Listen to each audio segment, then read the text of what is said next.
வணக்கம். எஸ்.ஜே. மாந்திரிகம். இந்த மாந்திரிகத்தில் பிரத்யங்கார தேவியினுடைய சக்கரமும் மந்திரமும் மாந்திரீக பிரயோக முறையும் இதை பிரயோகம் பண்ணுறதால எந்த விதமான நன்மையை அடையலாம், பிரத்யங்கார தேவிக்குன்னு அப்படின்னா ஒரு பிரத்யேகமான ஒரு விஷயம் இருக்குதுன்றதை உங்களுக்கு நான் தெளிவாக சொல்கிறேன். பிரத்யங்கார தேவின்றது கேட்டிங்களானாக்கா, இவங்க என்ன இவங்களுடைய பிரச்சனையை பார்த்தீங்கன்னாக்கா, மந்திரத்தையும் எந்த விதமான பிரச்சனையில் இருந்தாலும் விடுபடுறதுக்கு, அதே மாதிரி கேட்டினாக்கா பிறந்திருக்கிறவங்க அடுத்தது பிறக்க போகிறவங்க யாராக இருந்தாலும் இவங்களுக்கு எதிராகவோ இவங்களுக்கு மிஞ்சியும் வாழறதுக்கு சக்தியே இல்லாத அளவுக்கு அடக்கி வைக்கிறதுக்கு உண்டான வேலை தான் பிரத்யங்கார தேவி. சத்ருக்களை சம்மாரம் செய்கிறவங்களாகவும் சகல சம்பத்துக்களையும் கொடுப்பவங்களாகவும் கிருபா அதாவது சமுத்திரங்களை கற்று வடிவமுள்ளவங்களாகவும் இவங்க இருக்கிறாங்க. அதை கேட்டிங்கன்னாக்கா, சிங்கப்பல்லும் 2000 கைகளும் 3 கண்களும் கிண்கிணி மாலையும் அஷ்ட திக்குகள் எங்குமே நிறைந்திருக்கக்கூடிய இந்த பிரத்யங்கார தேவியை நீங்கள் வணங்கி இவங்களுடைய மந்திரத்தையும் இவங்களுடைய உபாசனைகளையும் ஏற்றுக்கிட்டு இவங்களே மானசீகமாக நீங்கள் மனசார ஏற்றுக்கிட்டு நீங்கள் செய்கிற ஒவ்வொரு வேலைக்குமே பார்த்தீங்கன்னா எல்லா விதமான நன்மைகளை கொடுக்கறதுக்காக காத்துக்கிட்டு இருக்கிறவங்க தான் இந்த பிரத்யங்கார தேவி. இந்த பிரத்யங்கார தேவின்றது எப்படி உருவாச்சுன்னு கேட்டிங்கன்னாக்கா, நரசிம்ம அவதாரத்தை எடுத்து மகாவிஷ்ணு இரணையனை கொண்டு ரத்தத்தை குடிச்சதால் வந்த பிரச்சனை. எதுக்காக பிரத்யங்கார தேவிக்கும் நரசிம்ம அவதாரம் எடுத்த மகாவிஷ்ணுவுக்கும் என்ன சம்பந்தம் அப்படின்னு கேட்டிங்கன்னாக்கா, ஒரு அரசனாக இருந்த இரணையனை அவருடைய மகனுக்காக மகன் எப்போ பார்த்தாலும் நாராயணான்ற ஒரு வார்த்தையை சொல்லிக்கிட்டு இருக்கிறாங்க. என்னை விட உலகத்தில் உனக்கு எந்த விதமான கடவுளும் இல்லை, யாரும் இல்லை, என்னை விட்டுட்டு ஏன்டா நாராயணான்னு கேட்டுங்கிறன்னு சொல்லிட்டு அவங்க பையனாவை அவர் அழிக்க துணிஞ்சதுக்காக நரசிம்ம அவதாரத்தை எடுத்து இரணையனை கொன்று அவருடைய ரத்தத்தை குடித்ததால நம்மளுடைய உலகத்தை காத்துக்கணும் முக்கண்ணன் அப்படின்னு சொல்லக்கூடிய நம்மளுடைய சிவபெருமான் மயக்கம் போட்டு கீழே விழுந்த நிலையில், அவருடைய சுயநினைவை இழந்து விழுந்த நிலையில் மகாவிஷ்ணு என்பவர் கேட்டிங்களனாக்கா 5 தலை நாகத்தினுடைய உடலை கிழித்துக்கிட்டு அதை அமிர்தமாக்கி அதை பருக வச்சதுனால அவருக்கு மயக்கம் தெளிஞ்சதாகவும், அதனுடைய பிரச்சனையால் தேவர்கள் லோகத்தில் பிரளயம் ஏற்பட்டு இவரை தேவர்களே சிவனை விரட்டுனதாகவும் ஒரு கதை இருக்குது. ஏன்னு கேட்டிங்கன்னாக்கா, அங்கே பல பிரச்சனைகள் ஏற்பட்டிருக்குது. இவர் மயக்கம் தெளிவிக்கிறதுக்காக நாகத்தை கிழித்து அதை அமிர்தமாக்கி அதை இவர் பருக வச்சு அதுக்கப்புறமா பார்த்தீங்களானாக்கா இவர் மயக்கம் தெளிஞ்சதுனால அவங்க கோபம் கொண்டு இவர் மேலே தாக்குதல் நடத்துறதுக்கு வந்ததாகவும் ஒரு புராண கதைகள் இருக்குது. அதுக்கப்புறமா பார்த்தீங்களானாக்கா நம்ம சக்தி தேவி என்ன பண்ணியிருக்காங்க, அந்த அரக்கர்களை அவங்கள அழிக்கிறதுக்காக இவங்க சிரசுகளை கொய்து சிவனை காப்பாற்றுறதுக்காக எடுக்கப்பட்ட அவதாரம் தான் சிம்ம முகமும் சிம்ம பல்லும் வைத்து கொண்டு 2000 கைகளையும் கொண்டு அஷ்டதிக்குகளில் ஆட்சி செய்து கொண்டு இருக்கின்ற பிரத்யங்கார தேவி. இந்த பிரத்யங்கார தேவியை வணங்கணும் வேண்டணும் இது செய்யணும்னு கிடையாது. அவங்களுடைய ஃபோட்டோவை வச்சு இல்லைனாக்கா அவங்களுடைய உருவ சிலையை வச்சோ நீங்கள் என்ன பண்ண கேட்டிங்கன்னாக்கா, மாந்திரிகத்துக்கு மிகப்பெரிய அதை கேட்டிங்கன்னாக்கா 7 உலகம் 16 லோகம், அதுக்கப்புறம் சமுத்திரம் கண்டம் எல்லாமே எல்லா கண்டங்களத்திலையும் ஜெயிக்கணும் அப்படின்னு கேட்டிங்கன்னா பிரத்யங்கார தேவியினுடைய அருள் இருந்தால் கண்டிப்பாக செய்யலாம். சரி, பிரத்யங்கார தேவியினுடைய அருள் பெறுவதற்கு என்ன ரகசியமான வழிகள் இருக்குது, அவங்களுடைய புகைப்படமோ அப்படின்னு கேட்டிங்கன்னாக்கா அவங்களுடைய உருவச்சிலையை செய்து அவங்களுக்கு பிடித்த வெள்ளிக்கிழமை அவங்களுக்கு பிடித்த செவ்வாய்க்கிழமை நாட்களில் அதை நீங்கள் மனமாற நீங்கள் வேண்டி அவங்களுக்கு உண்டான நைவேத்தியமெல்லாம் செய்தீங்கன்னாக்கா கண்டிப்பாக அவங்களுடைய அருள் உங்களுக்கு கிடைக்கும். இவங்களுடைய சக்கரத்தை பொறுத்த வரைக்கும் ஹாம் ஹூம் ஹூம்னெல்லாம் வரும் எழுத்துங்க. அது வந்து கேட்டிங்கன்னாக்கா அந்த அச்சாரத்துங்களை போகிறதுக்கு முன்னாடி இந்த ஒரு சக்கரத்தை பாருங்கள். இந்த சக்கரத்துக்குள்ளே வந்து என்ன இருக்குதுன்னு பார்த்துக்குங்க. நான் உங்களுக்கு வந்து சக்கரத்தை தெளிவாக காட்டுறேன் பாருங்கள். இப்போ பாருங்கள், இதுதான் சக்கரம். இந்த சக்கரத்துக்கு வந்து 4 பக்கம் மேலே வந்து நாற்கோணம் பிரம்மனுடைய கோடுன்னு நினைக்காதீங்க. சென்டரில் வந்து கிராசிங்கில் இருக்கும். இந்த பக்கம் வந்து ஒரு கிராசிங் இருக்குது, இந்த பக்கம் வந்து ஒரு கிராசிங் இருக்குது, இந்த பக்கம் வந்து ஒரு கிராசிங் இருக்குது. நடுவில் இருக்கிறது தான் வந்து பிரம்மனுடைய கோடு. அதுக்குள்ளே பார்த்தீங்கன்னா சிவனுடைய கோடு. சிவனுக்குள்ளே பார்த்தீங்கன்னாக்கா ஆகாய வட்டம். ஆகாய வட்டத்துக்குள்ளே பார்த்தீங்கன்னாக்கா இ என்ற எழுத்தும், மேலே வந்து கேட்டிங்கன்னாக்கா ரிங் என்ற எழுத்தும். அது நான் நினைக்காதீங்க, ரிங் அது வந்து எழுத்துக்கள் வந்து கொஞ்சம் இதுவாக இருக்குதுனால போட்டிருக்கேன். ரிங் என்ற எழுத்தும், அதுக்கப்புறம் இச் என்ற எழுத்தும், சா என்ற எழுத்தும், இம் என்ற எழுத்தும். அதான் கேட்டிங்கன்னாக்கா இந்த எழுத்துக்களை வந்து நீங்கள் போடலாம் தாராளமாக. போட்டுட்டு என்ன பண்ணு கேட்டிங்கன்னாக்கா உள்ளே இருக்கக்கூடிய ஆகாய வட்டத்தில் வந்து ஈ என்ற எழுத்து போடுற. கான்னு நினைக்காதீங்க, ஈ என்ற எழுத்து போட்டிருக்கேன். இதை பார்த்துக்குங்க. அதே போல் கேட்டிங்களானாக்கா உள்ளே இருக்கிற பிரம்மக்கோட்டை போடுறீங்க. பிரம்மக்கோட்டுக்குள்ளே வந்து பார்த்தீங்களானாக்கா மேலே வந்து உம் ஹம் ஹிம்ன்ற எழுத்து வரும். அதை வந்து கேட்டிங்கன்னாக்கா அது ரொம்ப முக்கியன்ற இதெல்லாம் கிடையாது. இந்த எழுத்துக்களை, இந்த அச்சாரங்களை வந்து உங்களுக்கு மிகவும் வேலை செய்யறதுக்கு ஆரம்பிக்கும். இதை நீங்கள் செய்து எதற்காக பிரத்யங்கார தேவியினுடைய சக்கரமோ அதனுடைய மையம் அது வந்து நமக்கு என்ன யூஸ் ஆகுதுன்னு கேட்டிங்கன்னாக்கா சத்ரு சம்ஹாரின்றாங்க.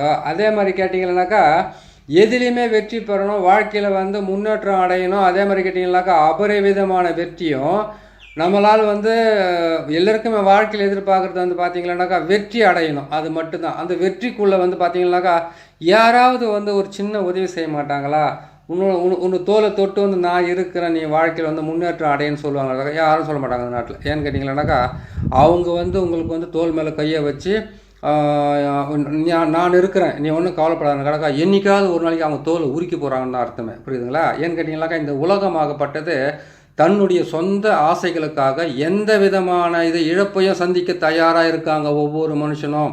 அதனால் வந்து நீங்கள் என்ன சொல்லணும்னு கேட்டிங்கனாக்கா எதுக்காக தெய்வங்களையும் தேவதைகளையும், அதுக்கப்புறம் பார்த்தீங்களா பிரத்யங்கார தேவி, அதுக்கப்புறம் கேட்டிங்கனாக்கா உச்சிஷ்ட கணபதி, அதுக்கப்புறம் கேட்டிங்கனாக்கா கிருஷ்ணர் மாந்திரிகம், இது எல்லா தேவதையும் காளி நீலி சூலி, அதுக்கப்புறம் கேட்டிங்கனாக்கா நம்ம ஏட்சினிகள், அதுக்கப்புறம் கேட்டிங்கன்னாக்கா குட்டிச்சாத்தம், அதுக்கப்புறம் வந்து இது எல்லாமே இருக்குது. இவ்வளோ பேர் இருக்கிறாங்களே மனுஷங்களை விட இவங்க சக்தி நம்ம சக்தி வாய்ந்தவங்க தான். ஏன்னு கேட்டாக்கா இவங்க முன்னாடி வாழ்ந்து மக்களுக்கு உண்டான வழிகளை காட்டிட்டு யாரையும் நம்பாதடா, உன் கையை வச்சு நீ வாழ்ந்துக்கோ, நீ யாரையும் நம்பாதீங்கம்மா, உங்களுடைய கரங்களை வச்சு உங்கள் வாழ்க்கையில் வந்து முன்னேற்றம் அடைஞ்சிக்குங்க அப்படின்றத சொல்கிறதுக்காகத்தான் இவங்க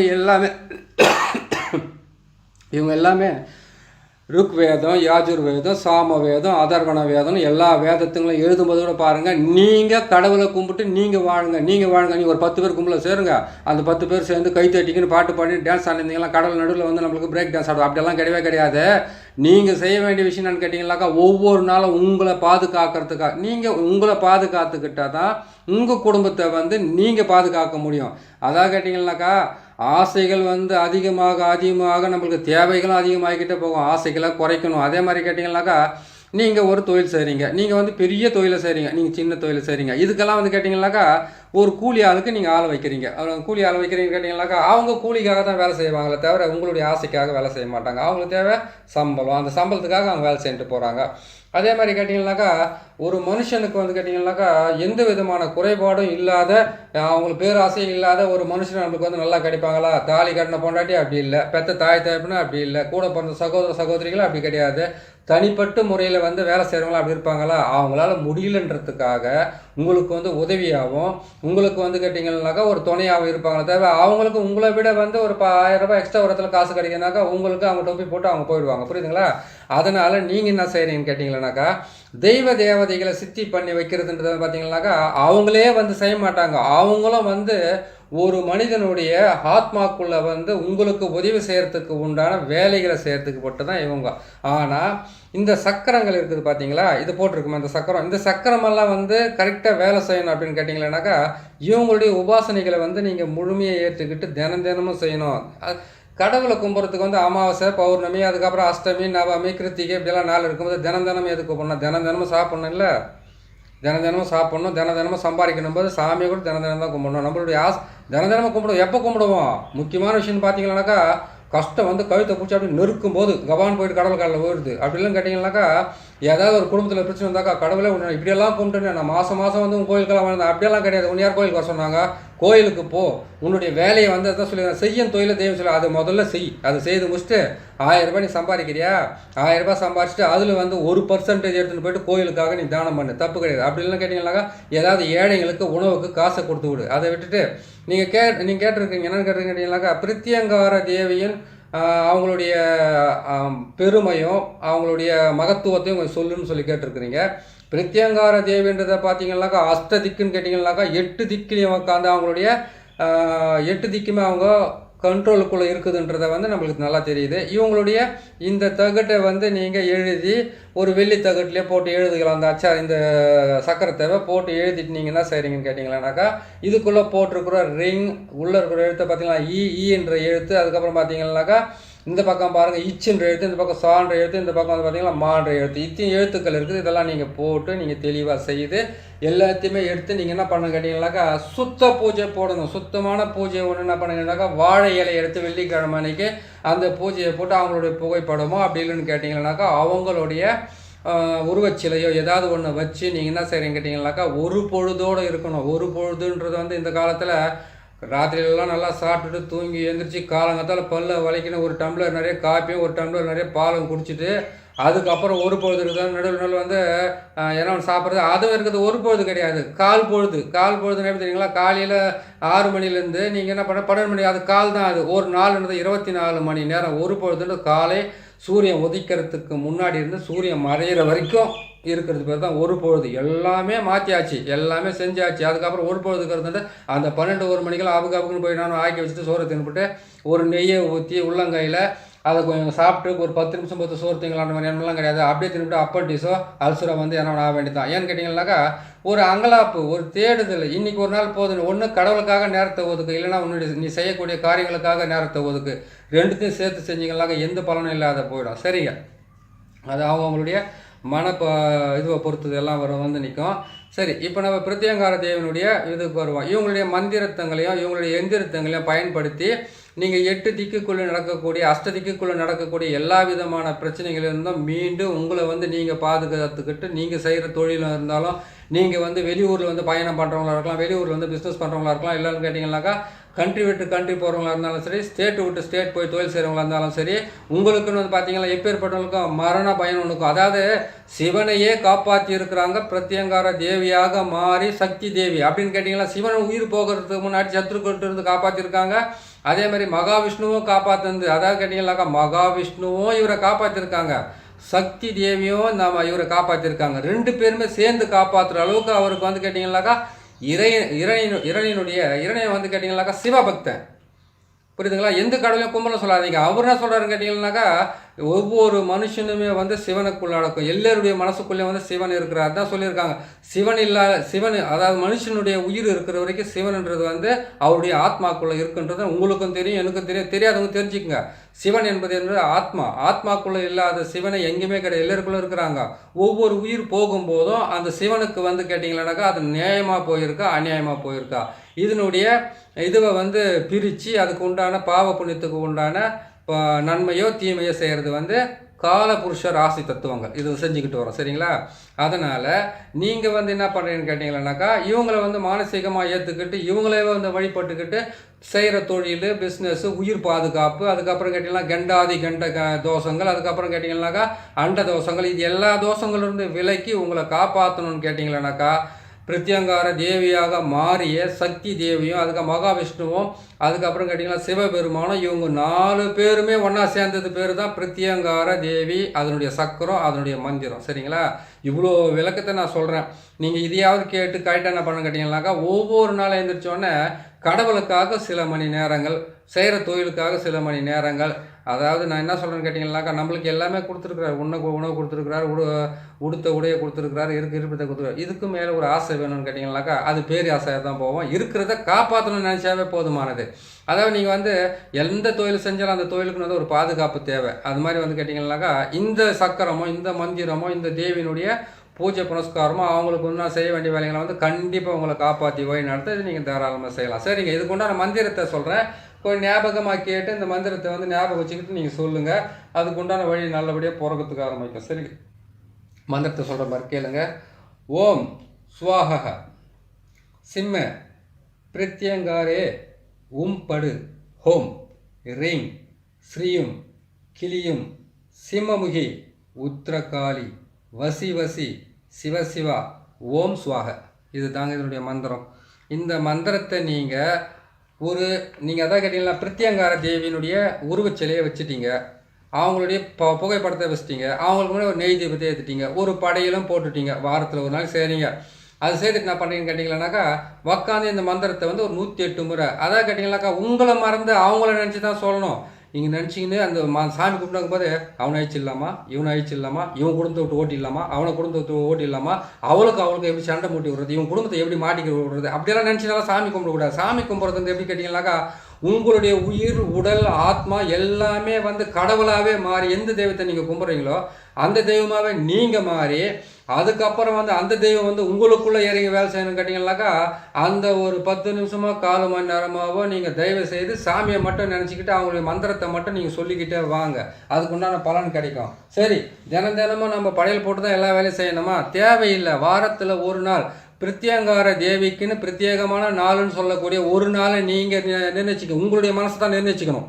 கோயில்களில் வந்து இந்த நாளில் தான் நீங்கள் அபிஷேகம் பண்ணணும், இந்த நாளில் தான் வேணாங்கனாக்கா அது அவங்களுடைய வேலை. நீங்கள் என்ன பண்ணுறீங்க கேட்டிங்கன்னாக்கா இந்த நாளில் ஒன்று எனக்கு கும்பிட்டு மற்ற நாளில் வந்து ஒரு நெய் தீபத்தை ஏற்றிட்டு ஒரு பீடி ஏதாவது ஒரு வெள்ளை பொங்கலோ அதாவது வெண்பொங்கலோ இல்லைன்னு கேட்டிங்கன்னாக்கா ஏதாச்சும் ஒன்று வச்சுட்டு அந்த இடத்துல தண்ணி விடணும், ஏதாவது ஒன்று வச்சுட்டு நீங்கள் வந்து செய்கிற வேலை என்னன்னு கேட்டிங்களானாக்கா மனசார அவங்கள வந்து வேண்டிக்கிட்டு அதுக்கப்புறம் வெளியில் போங்க. படுக்கும்போது கூட வேண்டிட்டு படுங்க. ஏன்னு கேட்டிங்கனாக்கா மரண படைகள் தானே படுக்குறீங்க, காலையில் ஏஞ்சி இருக்குமா இருக்க மாட்டோம்னு யாருக்கும் தெரியாது, உங்களுக்கும் தெரியாது, எனக்கும் தெரியாது இல்லையா? அதனால் படுக்கும்போது வந்து நாளைய பொழுது நன்றாக இருக்கட்டும் நினச்சிக்கிட்டு படுத்துங்க. தூங்கி எழுந்துச்சுன்னா இன்றைய பொழுது நன்றாக இருக்கட்டும் நினச்சிக்கிட்டு நீ தூங்கி எழுந்துறீங்க. சரிங்களா? ஒவ்வொரு நாளுமே நீங்கள் செய்ய வேண்டியது நல்லபடியாக செய்துட்டு வந்தீங்கன்னாக்கா உங்களுக்கு உண்டான நன்மைகளாக நடக்கும், நல்லதும் கிடைக்கும்.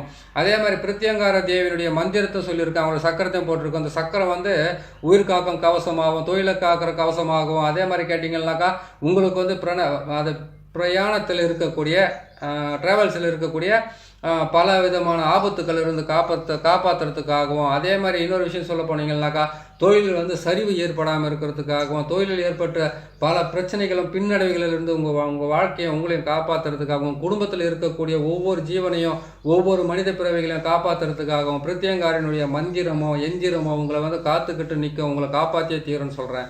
நீங்கள் தாராளமாக செய்யலாம், ஒன்றும் தப்பு கிடையாது. இவங்களுடைய மந்திரத்தை வந்து ரொம்ப ரொம்ப ரொம்ப நல்ல மந்திரம். ஏன்னு கேட்டிங்களானாக்கா விளக்கத்தை வந்து ஒவ்வொன்றும் சொல்லியிருக்கிறேன் உங்களுக்கு 3ஆக பிரிந்து 3 உருவங்கள் பிரிந்து ஒன்றாக சேர்ந்து அவங்க மூலியமாக வந்து உயிர் பெற்ற சிவபெருமானை வந்து சிவபெருமானை அதை நம்மளையெல்லாம் காப்பாற்றுறது, சக்தியும் காப்பாற்றுறது, மகாவிஷ்ணுவை காப்பாற்றக்கூடிய அந்த சிவபெருமானே வந்து அழியக்கூடிய ஒரு சூழ்நிலை இருக்கும்போது அவங்க காப்பாற்றின அந்த சக்கரத்தை வந்து நீங்களும் சரி நானும் சரி போட்டுக்கிட்டு இருந்தால் நல்லது தான் சொல்கிறவங்ககிட்ட தாராளமாக செஞ்சுக்குங்க. மந்திரத்தை கரெக்டாக செய்யுங்க, பூஜை புனஸ்காரத்தை கரெக்டாக செய்யுங்க. உங்கள் குடும்பத்தை காப்பாற்றுன்ற வழியை உங்கள் கையில் கொடுத்துருக்காங்க பாருங்கள், தாராளமாக செய்துக்குங்க. சரிங்க, நம்ம சேனலை பார்க்குறீங்க, உங்களுக்கு நான் போட்டிருக்கிறது ரொம்ப பிடிச்சிருக்குன்னு நினைக்கிறேன். பிடிச்சிருந்தால் லைக் பண்ணுங்கள், சப்ஸ்கிரைப் பண்ணுங்கள், லைக் பண்ணுங்கள், ஷேர் பண்ணுங்கள். இன்னொரு நல்ல பதிவு உங்களை சந்திக்கிறேன். நன்றி, வணக்கம்.